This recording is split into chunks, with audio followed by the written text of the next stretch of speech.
उमेश पाल अपहरण का जो मामला था 2006 का, इस पूरे मामले में कोर्ट का जो जजमेंट है वो आना है। ऐसे में उमेश पाल की माँ और उनकी पत्नी दोनों हमारे साथ हैं, उनसे बातचीत करने की कोशिश करेंगे। एक बड़ा फैसला जो है वो कल आना है अपहरण मामले का, जिस मामले में उमेश पाल ने पैरवी करते अपनी एक तरीके से जान एक तरीके से गंवा दी है। क्या कहेंगे कल के जजमेंट को लेकर के? देखिए बेटा, आज 16 साल हो गया उसको लड़ते केस को, और वो अपने अपहरण का केस लड़ रहा था और एकदम फैसला करीब आ गया, तभी लोगों ने मरवा दिया। अब ये जेल से दोनों भाई, यहाँ इसके बीवी बेटे सब मिल करके पूरे गुंडे माफियाओं को तैयार करके, जब मेरा बेटा कोर्ट से लौटा तो दोबारे सब घात लगा के बैठे थे। एक पैर नीचे एक पैर गाड़ी पे रह गया, तभी गोली शुरू हो गई। और हमको तो इतना नहीं टाइम मिला कि हम किसी को एक आवाज़ भी दे पाए। उतनी देर में लोगों ने बम गोली से मेरे बेटे को मार दिया। जो माफिया है, जो मेन अक्यूज्ड है इस पूरे घटनाक्रम का, वहाँ वो गिड़गिड़ा रहा है, अपनी एक तरीके से जान की दुहाई मांग रहा है, कोर्ट से लेकर के तमाम जगहों पर जा रहा है, और यहाँ तक कि यूपी में उसने सीधे तौर पर कहा है कि उसकी जान को खतरा है। लगता नहीं कि जो लोगों को डराते थे वो डर रहे हैं? सरकार ने जिस तरीके का इंतजाम किया है उनके गुनाहों का हिसाब करने के लिए। देखिए बेटा, चोर को चोर नजर आता है। पहले तो मेरे बेटे को मरवा दिया, अब जब सारी जनता चिल्ला रही है कि मौत के बदला मौत, तब वो अपने आप को डर रहा है। जब अपने आप को डर रहा था तो मेरे बेटे का मर्डर क्यों कराया? मेरा बेटा तो कलम की लड़ाई लड़ रहा था, ना कि गोली बम का। गोली बम तो इसने मरवाया, तो अब उस जब मर गया तो उसका बदला तो यही कि उसकी जगह पे ये भी मारा जाए। सरकार ने जो फैसला लिया उससे क्या संतुष्ट हैं आप? जो सरकार ने फैसला लिया मुझे संतुष्ट है, और मैं यूँ उम्मीद लगा के बैठी हूँ जैसे मेरा बेटा मारा गया वैसे अतीक अशरफ मारे जाएं। मेरा एक गुहार है कि जब तक ये नहीं मारे जाएंगे, जब तक आगे का रास्ता साफ नहीं होगा, ना हम लोगों को जीने का रास्ता मिलेगा। इसलिए सरकार यही फैसला करे कि अगर इसको फांसी हो जाती है तो ठीक है, और नहीं होती है तो इसको जिस तरह से चाहे काउंटर करें, चाहे जिस तरह इसको मौत की घाट उतारें। देखिए, ये बड़ा बयान है उमेश पाल की मां शांति देवी का, जिन्होंने सीधे तौर पर कहा है कि माफिया को अगर फांसी की सजा होती है तो ठीक है, वरना सरकार इसका इनकाउंटर करे, इसके गुनाहों का हिसाब करे, क्योंकि जिस तरीके से उमेश पाल के साथ घटना हुई है, ऐसी दूसरी घटना उत्तर प्रदेश या फिर प्रयागराज के कहीं जगह पर ना हो पाए। और अगर ये माफिया रहता है तो निश्चित तौर पर इस तरीके की दोबारा घटना हो सकती है। उमेश पाल की पत्नी जया पाल भी हमारे साथ है, उनसे जान लेते हैं। आज माफिया को लाया जा रहा है तो वो गिड़गिड़ा रहा है, जान की एक तरीके से दुहाई, भीख मांग रहा है। अच्छा, भीख मांग रहा है ना, कम से कम उसको सबक तो समझ में आ रहा है ना कि उसने उमेश पाल को मारा तो मार के कितनी बड़ी गलती किया उसने। कम से कम इसको ये एहसास तो डर है उसका कि हाँ वो साला मर तो गया लेकिन कम से कम मुझे छोड़ भी नहीं रहा है। भगवान करे। और न्यायपालिका, शासन प्रशासन, मैं सबसे यही गुहार करूंगी कि इसको छोड़ा ना जाए, चाहे जो जाए, इसको दंड दे, मृत्यु दंड दे, कम से कम ये खत्म हो, इसका सिलसिला, ये साम्राज्य खत्म हो। कम से कम उसके बच्चे, बीवी, बहन सब उस तरह को परेशान हो जिस तरह से आज हमारा पूरा परिवार परेशान है कि भाई नहीं है, बेटा नहीं है, आदमी नहीं है, बाप नहीं है, सब तड़पड़ा रहे हैं कि परेशान है कि मेरे पापा या मेरा भाई, मेरी बेटा, कोई भी, ये सब लोग परेशान है। योगी सरकार ने पहले ही सदन में कहा था, सीएम योगी ने, कि मिट्टी में मिला देंगे माफिया को। क्या लगता है उस कदम उस तरफ बढ़ा दिए हैं सरकार ने?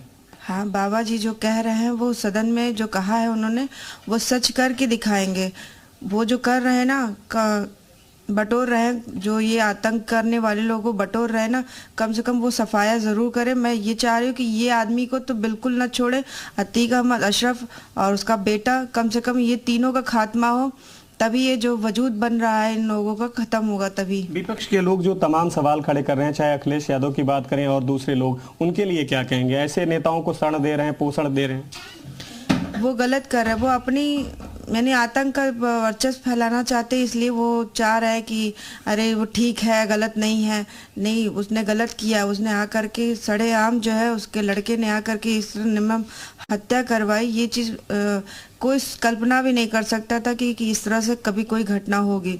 इस आदमी को, सभी को जीने का हक है, तो आप चाहे जैसे भी जी रहे हो, अब वो आदमी तो न्याय से, यानी पेन की लड़ाई से लड़ रहा था तो आपको पेन के ही माध्यम से करना चाहिए था, ना कि गोली और बम से करना चाहिए था। बिल्कुल। देखिए, ये उमेश पाल की पत्नी जयपाल है, जिनका साफ कहना है कि कलम की लड़ाई उमेश पाल लड़ रहे थे, उसके गुनाहों के खिलाफ कोर्ट में लड़ाई लड़ रहे थे, कानूनी पैरवी कर रहे थे, लेकिन उसने बम, बारूद और गोली से उसने इस पूरे जो गोली कांड को अंजाम दिया। और यहाँ तक कि उमेश पाल ही नहीं बल्कि 2 सुरक्षाकर्मी जो सरकारी गनर थे उनको भी उसने नहीं बख्शा, तो उसको भी उसी अंजाम पर पहुंचाया जाएगा, इस तरीके की मांग है। उमेश पाल की मां है, उनसे एक बार जान लेते हैं। मां, सरकार ने जिस तरीके से फैसला लिया है, सरकार योगी जी के लिए क्या कहेंगे, जिस तरीके का फैसला लिया है माफिया को मिट्टी में मिलाने का? देखिए, योगी जी ने जो कहा है, जो उन्होंने फैसले का कदम उठाया है, बहुत सही उठाया है।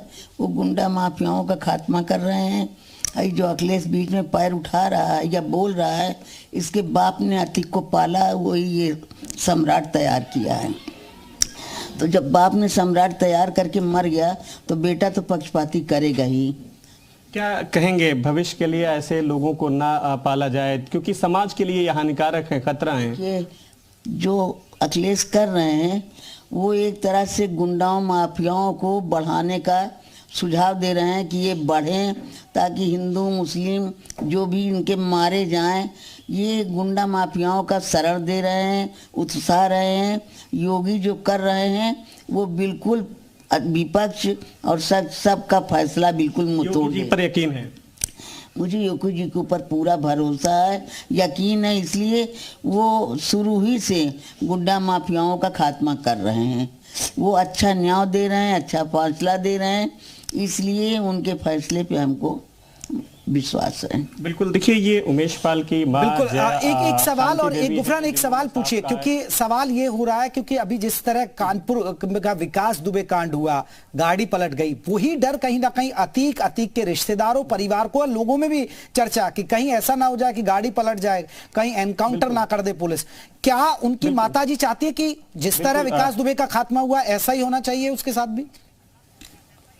बिल्कुल बिल्कुल। ये बताएं, एक जो तमाम कयास भी इस तरीके के लग रहे हैं कि जैसे विकास दुबे हमने देखा था कि गाड़ी रास्ते में पलट गई थी, हादसे का शिकार हुआ और उसका जो अंजाम था, उसने जो किया था उसको भुगतना पड़ा विकास दुबे को। अतीक के लिए क्या चाहती हैं इस तरीके की ऐसी घटनाओं? देखिए बेटा, जो जैसा कर्म करेगा वैसा उसको फल मिलेगा।